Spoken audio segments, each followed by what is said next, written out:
Welcome to the rabbit hole. In these short videos I will be explaining various inconsistencies going on in the reporting during the COVID pandemic. I'm keeping them short and precise so they can be shown to people who can't or don't want to see what's going on during this time. I will use as many links to government departments as I can.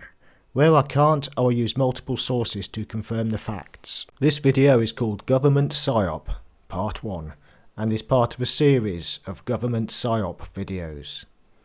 As with all my videos, all my facts are taken from the government websites. So a definition. A Psy-op stands for Psychological Operation. According to the Collins Dictionary, it means a military operation performed by a unit specialising in psychological warfare. Whilst this might sound like the stuff of conspiracy theories, it is effectively what has been going on since the start of the COVID scandal in March 2020. This webpage on the government site was published on the 5th of May 2020, but the content is from a SAGE meeting on the 22nd of March 2020, right at the start of the COVID scandal. From this page, you can download the following PDF document entitled Options for Increasing Adherence to Social Distancing Measures. It would take a long time to go through the entire document on here because there are 8 pages of it. I will discuss some of the more important points, but suggest that you download the document and read it for yourself. From the first highlighted text in the document, it says, Question addressed. What are the options for increasing adherence to the social distancing measures? This paper addresses the 2 social distancing measures that are seen as most important at present. General social distancing by everyone, and shielding for vulnerable people for at least 12 weeks. The second highlighted text lists 9 broad ways of achieving behaviour change.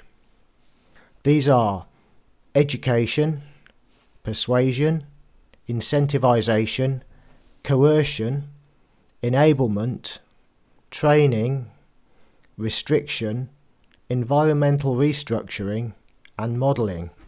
Now pay attention to point number 4, coercion. The definition from the Collins Dictionary.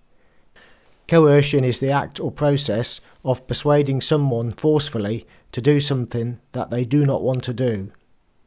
Sounds pretty sinister, doesn't it? I'm going to go through a few more parts of this document, just to give you some of the more sinister bits. Again, I advise you to look at the document yourself and make your own mind up.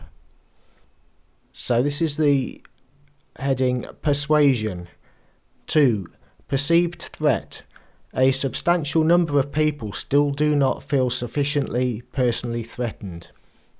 It could be that they are reassured by the low death rate in their demographic group, although levels of concern may be rising. Having a good understanding of the risk has been found to be positively associated with the adoption of COVID-19 social distancing measures in Hong Kong. The perceived level of personal threat needs to be increased amongst those who are complacent, using hard-hitting emotional messaging. To be effective, this must also empower people by making clear the actions they can take to reduce the threat. And point 3, responsibility to others. There seems to be insufficient understanding of, or feelings of responsibility about, people's role in transmitting the infection to others. This may have resulted in part from messaging around the low-level risk to most people, and talk of desirability of building herd immunity. Messaging needs to emphasise and explain the duty to protect others. Now under incentivisation. Point 6. Social approval. Social approval can be a powerful source of reward.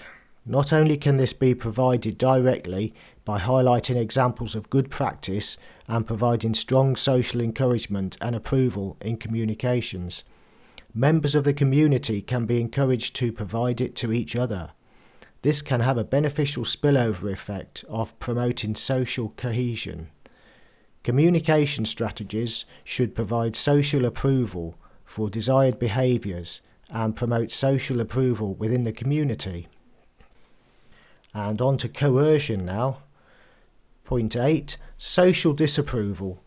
Social disapproval from one's community can play an important role in preventing antisocial behaviour or discouraging failure to enact pro-social behaviour. However, this needs to be carefully managed to avoid victimisation, scapegoating and misdirected criticism. It needs to be accompanied by clear messaging and promotion of strong collective identity. Consideration should be given to the use of social disapproval, but with a strong caveat around unwanted negative consequences. Okay, so a quick roundup of this. Imagine if you were in a relationship and your partner started to use the above tactics. Say they tried to make you feel more threatened by a situation in order to change your behaviour, or making you feel guilty about your behaviour by saying you are going to harm others if you continue to behave in that way. And indeed the opposite, by implying you are going to be more socially accepted by adopting certain behaviours. And coercion. Well, remember the definition previously? Coercion is the act or process of persuading someone forcefully to do something that they do not want to do. That would ring alarm bells in a relationship, wouldn't it?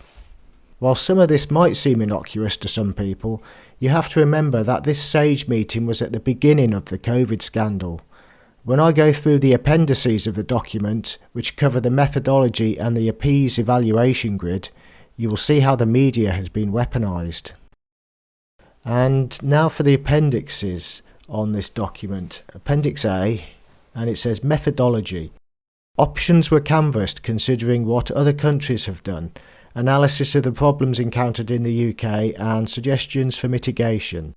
These were evaluated using a set of criteria specifically developed to evaluate behaviour change interventions. Criteria go under the acronym APs: acceptability, practicability, effectiveness, affordability, spillover effects and equity. An initial judgment of each option was made for each criterion using a combination of evidence, first principles and reasoning. The options were discussed and revised and the final version entered into an APs grid. See Appendix B and C. This was based on rapid assessment, guided as far as possible by evidence. The report was drafted by 2 members of the SPI-B panel, and 9 further members commented, following which the report was revised. Now the SPI-B is interesting.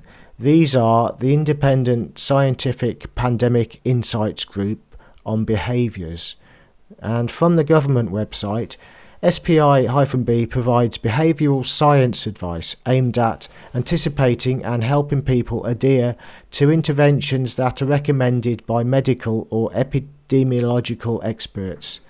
Now, I'm not going to go any further into them. That's not the purpose of this video, but I will do that in a later one. Please look at the website and read more into them. Okay, so this is now Appendix B, APs evaluation grid for options to rapidly increase general social distancing. And you've got the options here, and you've got the whole APs acceptability, practicability, effectiveness, affordability, spillover effects and equity. So I'll go through a few of these. Use media to increase sense of personal threat. Well, that to me sounds very sinister, but that's a high acceptability, high practicability, and the effectiveness is obviously high if accompanied by other options. So merely that's just one option there you can use alongside others. Spillover effects could be negative, but it doesn't say what that could be. Use media to increase sense of responsibility to others. Again, it's weaponising the media here. Use media to promote positive messaging around actions. High again. And use and promote social approval for desired behaviours. Consider enacting legislation to compel required behaviours. This is really starting to get sinister here, isn't it? And remember, this document was released in May last year, 2020, and it was based on a meeting in March of the same year. So yeah, this is the Appendix B there. Okay, so I'm going to go into a little bit about the references. I'm not going to go into too much detail on this. Basically, this is some of the sources they've used. National Institute for Health and Care Excellence, Behaviour Change, General Approaches, and that's from the nice.org.uk website. And this Michie S, which is a woman called Susan Michie, and I'll go into a little bit more detail in her in a minute. The Behaviour Change Wheel, a new method for characterising and designing behaviour change interventions. Implementation Science, 2011. And again, there's a similarly titled book there, which is from 2014 by the same woman. And again, Michie S, F this time, Understanding Guideline Implementation, the Contribution of Psychology. So this woman, Susan Michie, who is she? It says here she's a psychologist, a member of Independent SAGE on the flaws in the Conservative government's response to COVID-19 and its failure to build trust through honest communication. So this is another Psy-op. She's involved in SAGE, and she's also leader of the Human Behaviour Change Project. Now, I'm not sure what that is, but it sounds pretty sinister. She has been part of the COVID-19 Behavioural Science Team, a subgroup of the government's Scientific Advisory Group for Emergencies, SAGE, and she sits on the Independent SAGE Committee. I'm not too familiar with the goings on at SAGE, apart from they make the decisions, but this woman, Susan Michie, it says here, this is an old article from the Daily Mail, 9th of March 2018, and it says she stretches her every sinew in pursuance of a class war as a member of the Communist Party of Britain. So she's a communist, which isn't really a good thing, is it? Because the way the country is at the moment, it's like living in communist China or communist Russia, and she's had an input into these decisions. Anyway, that's about as far as I'm going to go now with this woman. She's probably somebody I will look into further for another video, but not this one at the moment. Thank you for watching this video. Please like, subscribe and hit the notification bell so you can see when new videos come up. As always in my videos, I suggest you do your own research on this subject as well. Look at the links in the description below and also make your own mind up. And take a trip further down the rabbit hole.